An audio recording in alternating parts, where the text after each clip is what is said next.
लेकिन थर्ड पे एक ऐसी टीम का नाम जिसने शायद आपको भी बहुत हैरान किया होगा, and that is team A1RG। वो अलग ही अंदाज से खेल रहे हैं आज।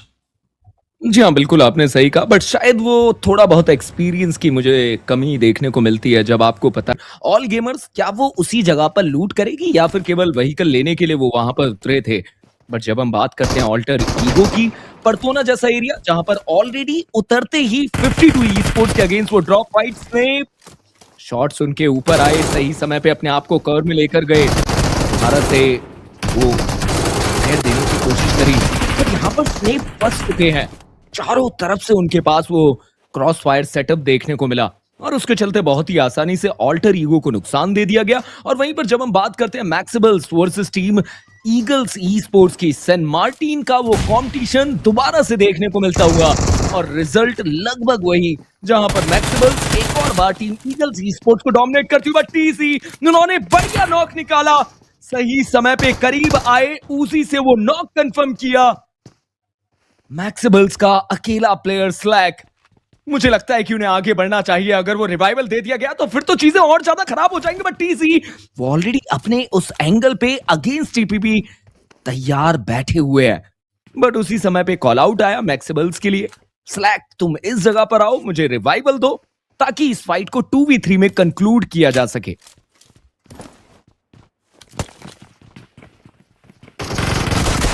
और वो कोशिश हमें देखने को मिली, बट ऑल्टर ईगो जस्ट थी। परतोना जैसे एरिया पर वो फाइट, एक प्लेयर को नॉक दिया बट तुरंत वो रिटेलिएशन आया। दूसरी तरफ से रोजमेरी, उनकी तरफ से भी एक अच्छा नॉक निकाला गया, बट रोजमेरी अब अकेले हैं। शॉटगन पे स्विच किया, कनेक्टिविटी देनी होगी, परफेक्ट नॉक निकालना होगा, परफेक्ट शॉट देना होगा।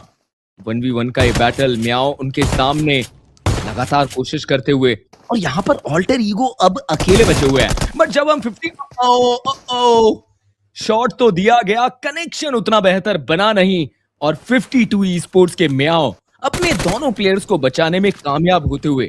बट वहीं पर जब हम मैक्सिबल्स की बात करें, जिस प्लेयर को रिवाइवल दिया, इन्वेडर वो प्लेयर थे, उन्हें भी नॉक कर दिया गया, और finally revenge has been. Danny के प्लेयर पहुंचे हो, my god, Danny e sports की तरफ से वो रिटेलिएशन आया, आतंकी को डाउन कर दिया गया। और वहीं पर A1RG वर्सेस टीम फ्लैश, अभी भी एक फाइट देखने को मिलती है। और दूसरी तरफ डैनी ई स्पोर्ट्स, उन्होंने फाइनली कॉन्क्रू के प्लेयर्स को डाउन करना शुरू किया। AKOP बाहर कर दिए गए, आतंकी बाहर कर दिए गए, स्कॉट बाहर कर दिए गए, आरू अकेले देखने को मिलते हैं। और शायद अब इस फाइट को जीतना इतना आसान नहीं, देखते ही देखते कंफर्मेशन। हम सोच रहे थे कि लॉयल्टी फर्स्ट इस मैच में कुछ बहुत बड़ा करे, कि शायद वो 15-12 एलिमिनेशन पॉइंट्स वाला चिकन डिनर निकाल पाए, तभी जाकर क्वालिफिकेशन हो सकती है।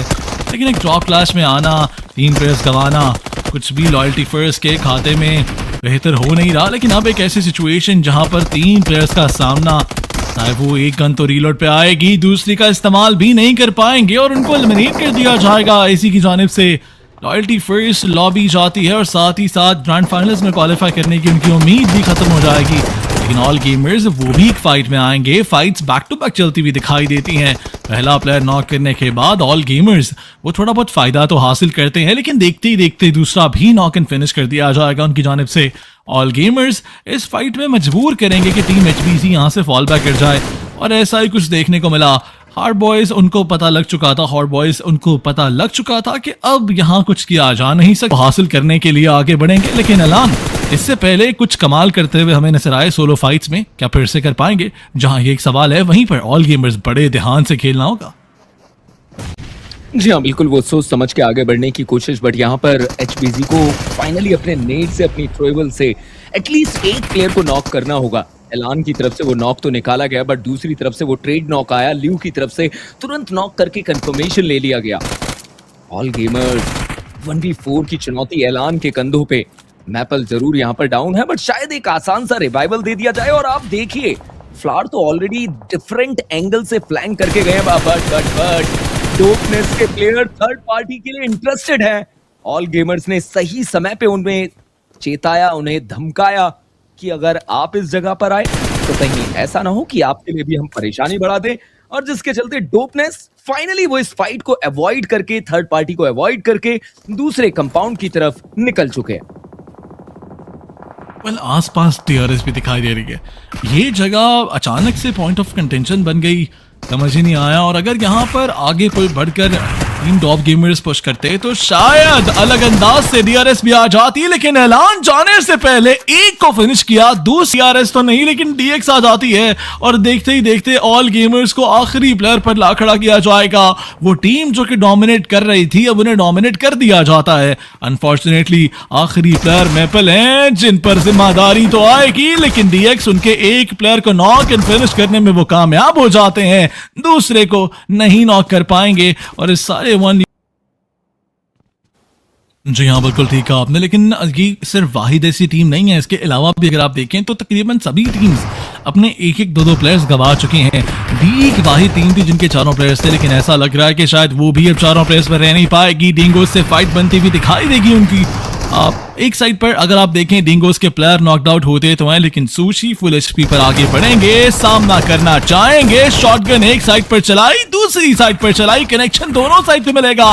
नॉकआउट दर्ज किया गया ट्रैंक के ऊपर, उनको फिनिश कर दिया जाता है। दूसरे तरफ एक और प्लेयर आगे आए, यूटिलिटी से उनको नॉक कर दिया गया। डीएक्स की डोमिनेशन बढ़ती हुई नजर तो आती है, लेकिन फाइनली नदेती आगे बढ़ेंगे, ट्रेड निकाल ली जाएगी उनकी जानिब से। फाइट को 1 वर्सेस 2 में कन्वर्ट किया तो जाता है, लेकिन सुशी उनको बड़े ध्यान से खेलना है। उनके नाजुक कंधों पर अब पूरी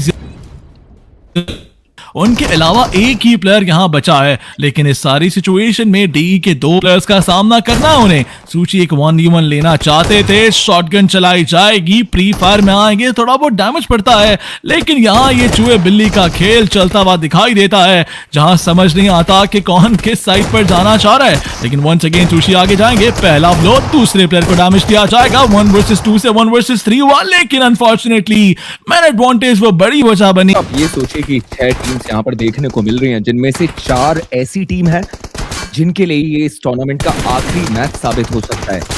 हाँ, मैं ये जरूर कहता हूँ कि जीके के पास 59 पॉइंट जरूर है, बट उनके पास इस मैच में अभी तक कोई फिनिश नहीं। और अगर ये मैच उनके लिए उतना बड़ा साबित नहीं हुआ, 70 के आंकड़े को क्रॉस नहीं कर पाए, तो शायद टॉप 17 में जाना वो बहुत ज्यादा मुश्किल हो जाए। 52 esports, they are trying very hard. Danny esports के अगेंस्ट वो फाइट लेने की कोशिश, मैसी वो शॉटगन पे स्विच करेंगे, गन दोबारा से स्विच की गई, राइट और लेफ्ट दोनों तरफ से उनके ऊपर शॉट्स आए, मैसी को डाउन कर दिया गया।